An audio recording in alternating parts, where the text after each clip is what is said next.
Olá para todas e para todos, espero que vocês estejam bem. Vamos continuar com a nossa disciplina Sol 552, Geoquímica de Superfície. E desta aula em diante, a gente agora foca na parte de análises laboratoriais, de métodos, de técnicas laboratoriais. A gente falou até agora da parte conceitual e de agora em diante vocês vão ver como na prática a gente pode fazer algumas análises e extrair dados e informações que podem ser úteis para os nossos estudos em ambientes, em sítios arqueológicos.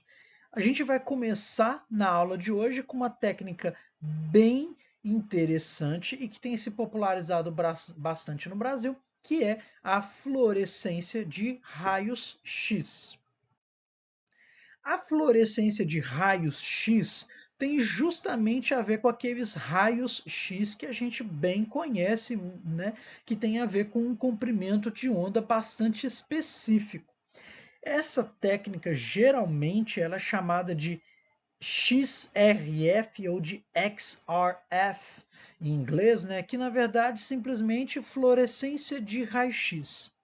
Ela está relacionada com a análise do comportamento de uma amostra que é bombardeada com radiação em comprimento de onda raios X.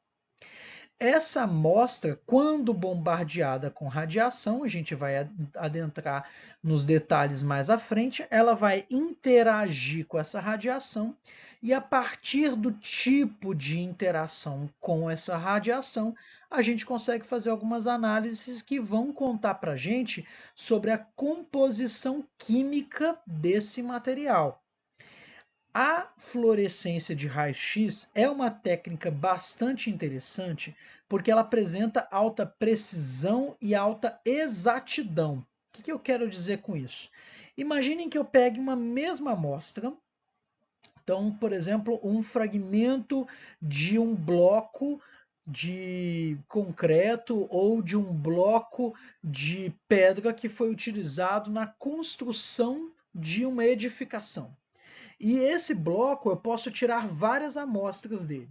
E se eu fizer várias análises nessas mesmas amostras que tiveram origem no mesmo bloco, todas essas análises elas vão ser muito parecidas, ou seja, os resultados vão ser muito similares. Lógico, se eu estiver tirando amostras que representam a mesma cor, a mesma mineralogia desse bloco.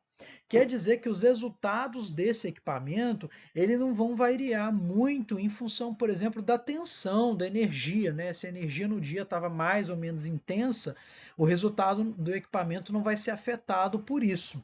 E ao mesmo tempo, o equipamento também gera resultados que são muito exatos. Ou seja, se eu conseguisse produzir uma amostra que eu sei o teor de ferro, por exemplo, eu produzi uma placa de ferro que eu sei que eu tenho 10 gramas de ferro. Eu levo para esse equipamento e o equipamento vai falar: olha, Jota, você tem 9,9, ou você tem 10, ou você tem 10,1. Ele vai dar um resultado muito próximo daquele valor que eu sei que existe na minha placa. Então, ele dá resultados exatos, resultados corretos. O fato dessa técnica trazer para a gente resultados precisos e exatos faz com que a gente tenha garantia sobre os resultados laboratoriais que são obtidos. Além disso, essa técnica ela tem um diferencial em relação a outras técnicas que a gente tem comumente disponíveis nos laboratórios, que é nos permitir fazer a análise de uma amostra em diferentes estados físicos. Que é isso, Jota? É muito comum que a gente use equipamentos que são restritos ao estado líquido, porque eles precisam sugar a amostra em estado líquido, levar para dentro do aparelho e no estado líquido é que eles conseguem fazer as determinações da composição química da amostra. A técnica de fluorescência de raio-x nos permite fazer sim a análise de amostras no seu estado líquido, então eu posso coletar um pouco de amostra de água de água de chuva, de água do solo, de água de um lago, mas eu também posso fazer análises de amostras em estado sólido. Então eu posso pegar um fragmento de cerâmica, eu posso pegar um fragmento de uma rocha, eu posso pegar uma amostra de solo e fazer análise no seu estado sólido, sem precisar digerir, sem precisar transformar uma amostra em estado sólido para o seu estado líquido. Isso faz com que a gente faça análises muito mais rápidas e gastando muito menos. Uma amostra que geralmente a gente demoraria, às vezes, semanas para fazer uma análise no seu estado líquido, eu coletei uma amostra no estado sólido e eu preciso digerir para fazer a análise dela no seu estado líquido. Esse processo é demorado, é custoso, porque eu preciso comprar ácido, eu preciso usar alguns equipamentos específicos. Tudo isso torna a análise cara e demorada. Para fluorescência a gente não vai precisar fazer. Eu posso simplesmente usar a amostra sólida para fazer a leitura, para fazer a dosagem. Isso garante com que a gente consiga fazer análises mais rápidas e mais, mais baratas, vamos dizer assim, né? Entre aspas. Lógico que a gente também pode fazer em outros estados. A gente pode usar pastas ou até mesmo um pó para fazer a leitura na fluorescência de raios-x. Outra coisa muito interessante que essa técnica traz para a gente é que ela permite uma ampla leitura da composição química dos materiais. Ela permite com que a gente faça a leitura ou a dosagem do lítio, que está aqui em cima da tabela periódica, até o urânio, que está aqui embaixo. Então, praticamente todos os metais, semimetais e alguns ametais, a gente consegue dosar através dessa técnica. Então, a gente consegue praticamente fazer a leitura da tabela periódica inteira quando a gente fizer a leitura de uma amostra através dessa técnica. Isso é muito interessante porque existem várias outras técnicas laboratoriais que estão disponíveis e que às vezes a gente não consegue fazer. Ela vai conseguir fazer a leitura só do cálcio, ou só do bário, ou só do estrôncio, ou só do silício, ou só do alumínio. Eles não conseguem fazer leitura de vários elementos químicos e nem a leitura de vários elementos químicos ao mesmo tempo. A fluorescência não. Ela praticamente a tabela periódica inteira consegue ser dosada de uma vezada só, em poucos minutos. Isso faz com que agora a gente consiga ter resultados de uma caracterização química, uma caracterização geoquímica das nossas amostras muito mais completa.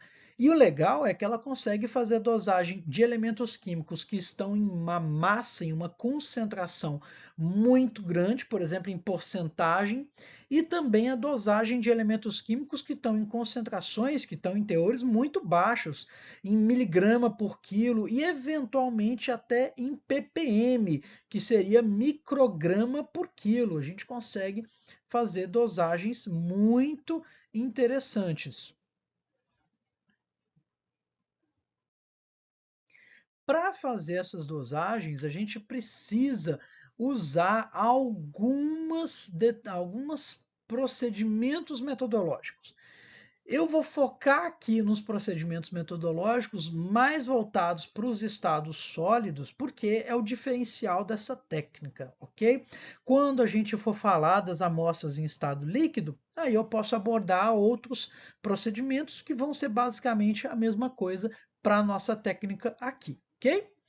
Vou dar um exemplo. Inicialmente, se a gente coletasse um pouquinho de solo ou um pouquinho de sedimento, de amostras que são deformadas, né? Essas amostras, após a coleta, a primeira coisa que a gente precisa fazer, após a secagem, logicamente, é que a gente trabalhe com a trituração desse material. E a trituração ela tem como principal objetivo deixar a amostra composta por grãos de tamanhos similares, para com que a gente possa melhor homogeneizar a nossa amostra. Nossa, Jota, o que você quis dizer com isso? Pensem comigo. que você colete uma amostra em campo e aí transporta essa amostra dentro de um saco plástico no seu carro ou no carro da empresa, e aí leva essa amostra dentro de um saco plástico até o laboratório, coloca ela lá em cima da mesa ou dentro de uma gaveta. Essa amostra fica dentro do saco plástico por alguns dias até você começar a fazer a sua análise.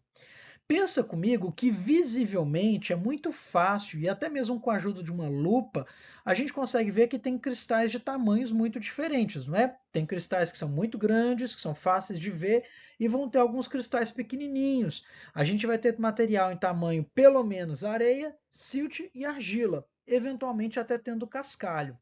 Esses materiais com tamanhos diferentes, eles vão passar por um processo de seleção por conta do efeito da gravidade dentro do saco plástico. Se eu deixar esse saco plástico em pé, se eu agitar ele principalmente, a gente vai perceber que as partículas finas elas vão para o fundo do saco e as partículas grossas vão ficar no topo do saco plástico.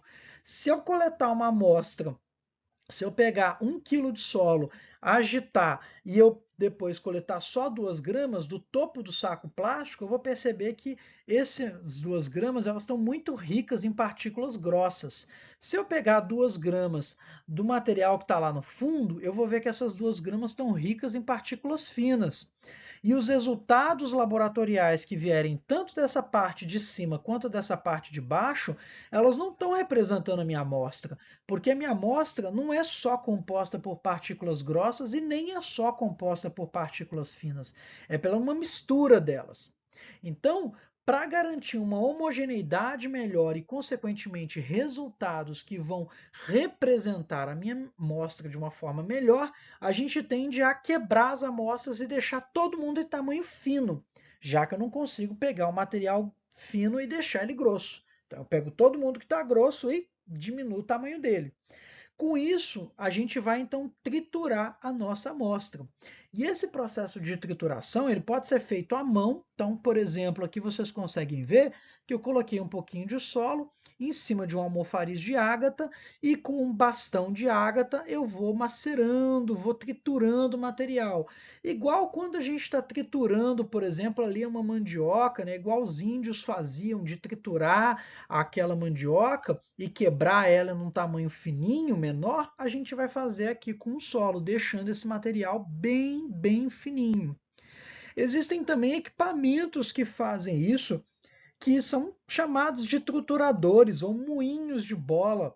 Esses moinhos de bola, a gente vai colocar o solo ou sedimento ou até fragmentos de rocha dentro desses cadinhos aqui, dentro desses recipientes, junto com essas bolinhas aqui, que são bolinhas de ágata também, liga o equipamento e o equipamento ele vai ficar girando esses recipientes com as bolinhas de ágata ali dentro, e as bolinhas de ágata vão triturar o material, vão fazer o papel que a gente faz aqui na mão com esse almofariz.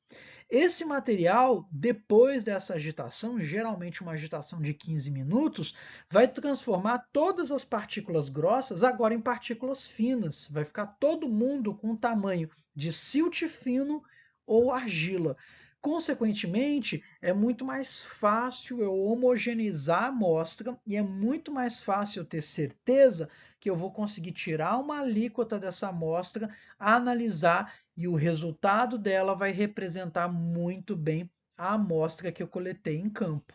Depois de triturar, o que a gente faz geralmente é pastilhar, é criar uma pastilha. Parece até um remédio, né? A gente pega esse pozinho fino, coloca dentro de uma prensa hidráulica e a prensa hidráulica prepara uma pastilha. Essa pastilha tem uma superfície lisa que é importante para a gente fazer leitura na fluorescência. E agora, com essa pastilha, eu consigo levar até o equipamento de fluorescência de raio-x e determinar a composição química da pastilha. Se eu preparar uma pastilha sem o passo inicial de trituração do material, a gente vai ver uma pastilha cheia aqui de grãos com tamanhos diferentes, que vai mostrar que a gente não conseguiu homogeneizar bem o nosso material. Quando eu vejo uma pastilha com uma coloração bem uniforme, igual essas, ó, a gente não consegue individualizar nenhum grão, tá todo mundo com a mesma cor, mostra que a gente tem um material bem homogêneo. Depois de produzir a pastilha, a gente pode levar para o equipamento que faz a fluorescência de raio-x, que é um espectrômetro de raios-x ou de fluorescência de raio-x. Esse aqui é um exemplo do espectrômetro que a gente tem no departamento de solos, na UFV. E simplesmente o que a gente faz é abrir esse gabinete e aqui dentro tem um estojinho onde a gente vai colocar a nossa amostra. E essa figura representa o que acontece dentro do equipamento. Aqui a gente tem a nossa amostra, tem uma fonte de raios X, que é uma fonte que gera esse tipo de radiação. A radiação, ela bombardeia a nossa amostra e a nossa amostra ela vai interagir com esse tipo de radiação. Ele vai absorver e vai emitir e vai fluorescer. Por isso que a gente chama de fluorescência de raio-x. Essa energia vai fluorescer, vai ser emitida e vai ser detectada por um detetor. Então esse detetor aqui ele vai conseguir detectar a energia em comprimento de onda raio-x que foi fluoretada, que interagiu com a amostra e que foi emitida através desse material. Olhando aqui com mais detalhes para a nossa amostra, a gente consegue ver que quando essa radiação X interage com a amostra, ela está interagindo, na verdade, com a eletrosfera daquele elemento químico. E a eletrosfera, ela vai interagir como? Toda radiação que interagir com os elétrons, ela vai ser absorvida. O elétron que absorver essa energia, ele vai mudar de camada, ele vai de uma camada menos energética para uma camada mais energética, porque ele absorveu energia. Isso, gente, é um processo de poucos segundos, ok? E assim que ele trocar de camada de uma menos energética para uma mais energética, logo em seguida ele vai voltar para a camada original, ele vai decair novamente. Quando ele voltar para sua camada original, ele vai emitir radiação. E cada elétron emite radiação conforme a diferença de energia entre essas duas camadas. E a diferença de energia entre essas duas camadas é particular de cada elemento químico. Então, cada elemento químico ele tem, na verdade, uma assinatura digital que está relacionada com uma assinatura espectral, com uma quantidade de energia específica que é emitida quando esse elemento químico é bombardeado com radiação em comprimento de onda X. Então, em suma, o que, que a gente tem? Uma amostra que é bombardeada com radiação X. Essa radiação, cada um dos elementos químicos que compõem essa minha amostra vai absorver e emitir radiação. Esse processo demora poucos segundos e o detetor vai dosar a quantidade de radiação que foi emitida pela minha amostra. O detetor ele consegue diferenciar a radiação emitida por cada elemento químico. Então ele vai falar: eita, isso aqui é o silício, isso aqui é o ferro, isso aqui é o manganês, porque cada elemento químico emite radiação num comprimento de onda específico. Então ele consegue dosar a quantidade e quais elementos químicos estão presentes na minha amostra. O resultado que ele traz para a gente é isso, né? Bastante confuso, eu confesso, mas a gente não precisa preocupar. É simplesmente aqui eu tenho várias amostras. Cada curva espectral aqui, com cada cor, estão vendo? É uma amostra diferente. E a única coisa que o equipamento detecta é a intensidade desses picos. Cada pico está relacionado com um elemento químico que está relacionado com aquele pacote de energia que foi emitido. E aí, pela intensidade ou pela altura desse pico, ele vai saber qual o teor, qual o conteúdo, qual é a quantidade de cada elemento químico em cada amostra. A gente não precisa preocupar em interpretar esse espectro, porque ele também vai apresentar para a gente uma tabela. Então, eu simplesmente tenho que olhar para a tabela. Para cada análise, para cada amostra, eu vou olhar, eita, então essa amostra específica, ela tem 9,8% de Al2O3, de óxido de alumínio. Essa mesma amostra tem 0,04% de óxido de cálcio. E assim vai, eu vou ter uma caracterização, vocês podem ver aqui, bem completa da minha amostra. E eu tenho aqui já os teores definidos. Olha só que interessante. Isso é muito bom quando a gente quer caracterizar uma amostra.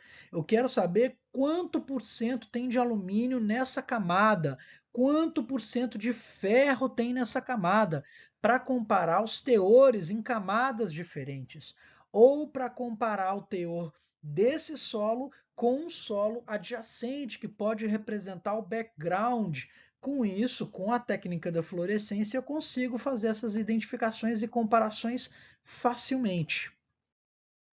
E também essa técnica tem um diferencial em relação a outras técnicas, que é a produção de mapas químicos. Esses mapas químicos, eles vão produzir mapas de distribuição espacial de um elemento químico. Isso é muito interessante quando a gente quer avaliar a deteriorização de algum material, a tafonização de algum material, ou se algum material pode ter camadas e for composto por composições ou por elementos químicos diferentes, ok? Por exemplo, aqui a gente tem algumas seções finas que representam diferentes artefatos, ou seja, diferentes fragmentos de cerâmica. E a gente consegue ver visualmente que esses fragmentos de cerâmica, eles têm uns corpos aqui bem grossos, né, bem grandões, e uns materiais bem fininhos. Ok, eu posso determinar a composição química geral dessa cerâmica, mas eu também agora posso avaliar se existe uma variação da composição dessa cerâmica. Será que existem estratos? Será que existem diferentes materiais utilizados para a confecção dessa cerâmica? Eu posso analisar através da fluorescência. Por exemplo, olhando para essa figura especificadamente, olha só que legal. Eu posso mandar fazer uma análise só nessa zona, e aqui está a área com a fotografia que foi analisada pelo equipamento, e aqui, olha só que interessante, eu consigo gerar um mapa de distribuição de cada elemento químico. Nesse caso aqui é o cálcio, aqui o ferro e aqui o silício. Esse Ka aqui, vocês não precisam se preocupar, ele é K-alfa, só para falar qual é a camada da eletrosfera que foi utilizada para fazer a dosagem desse elemento químico, tá bom? Então aqui eu tenho que as cores próximas a azul mostram uma intensidade menor, ou seja, uma quantidade, um teor menor de cálcio. Enquanto as áreas onde a gente tem coloração em verde eu tenho teores intermediários e em vermelho e branco teores mais altos. Então eu sei que esse grande corpo, esse material aqui, ó, esse pedaço, provavelmente algum cascalho ou calhau, ele é paupérrimo em cálcio e que a vizinhança dessa cerâmica ela é bem rica em cálcio. Então, o povo que construiu esse material usou um tempero bastante rico em cálcio. Por outro lado, a gente vê aqui, ó, que esse fragmento, esse corpo aqui grosso, ele é bastante rico em ferro. E eu vejo até mesmo uma variação da abundância de ferro, ou seja, essa zona intermediária aqui, ó, ela é muito mais rica do que essa camada externa e do que a camada interna desses fragmentos. Ou seja, esses seixos que foram utilizados, eles têm uma variação da sua composição química também. E a gente consegue ver que esses materiais eles também têm grãos pequenininhos de silício imersos no seu material. Quando a gente olha para outras amostras, olha só que amostra linda essa aqui, né? E a gente vê que visualmente existem camadas de coloração completamente diferente. Quando a gente decide analisar a composição química dessas camadas, a gente também percebe que existem variações significativas de composição química. Olha só que interessante. Aqui novamente está a foto, e aí vocês conseguem até ver a escala. Olha só, essa escala aqui ó, é de 0,4 milímetros, ou seja, é uma variação bem pequenininha que ele consegue pegar. Eu consigo ver, olha só, no mapa de silício, que existem concentrações específicas mais ricas em silício. Então, esse fragmento aqui, esse artefato, ele tem algumas zonas que são mais ricas em silício do que outras. O que que isso pode indicar? Por exemplo, algumas zonas com que a gente tem um material mais fino e que outros materiais mais grossos. Quando a gente olha para o cálcio, olha só que interessante. A gente vê aqui ó, esse material que com uma certa riqueza de cálcio. Depois eu tenho uma zona empobrecida, olha só, com muita cor azul. E depois uma zona com uma riqueza muito grande de cálcio. Olha só que interessante. Quando a gente olha o potássio, também fica bem evidente isso. Tem uma zona muito rica em potássio, uma zona pobre, uma zona rica, uma zona pobre, uma zona mais rica e uma nova zona pobre. Quer dizer que essa cerâmica aqui utilizada, ela tem diferentes camadas. Provavelmente os artesãos que construíram esse material, eles faziam através de uma mistura que tinha uma sobreposição de materiais de composições diferentes. Eventualmente, eles usavam uma lama que era mais rica e mais pobre em potássio, e esse material era sobreposto para construir esse fragmento de cerâmica que era utilizado. Quando a gente olha a composição química do ferro, dá para ver também uma certa variação, uma abundância maior de ferro aqui e uma pontual atribuição, uma maior contribuição de ferro pontual, mostrando que eventualmente existe um enriquecimento aqui de alguns grãozinhos. Olha o manganês, que interessante, mostra claramente zonas. Então mostra para a gente que esse material ele não é um material composto homogêneo, ele tem vários estratos. Ele tem estratos que são pobres em manganês e estratos que são ricos. Então, esse mesmo fragmento, na verdade, é composto por várias camadinhas de materiais que eram misturados, né? Através do que a gente falou hoje, a gente tem agora uma boa compreensão do que a fluorescência de raio-x tem de potencial para a gente. Já que ainda nessa semana a gente já tem um quiz da aula passada, eu não coloco um novo para vocês agora, para não ter uma sobreposição, mas no final do próximo conteúdo a gente terá um quiz que vai nos trazer tanto material, tanto o tópico de fluorescência de raio-x quanto as outras técnicas laboratoriais. Ok? A gente se vê, um abraço.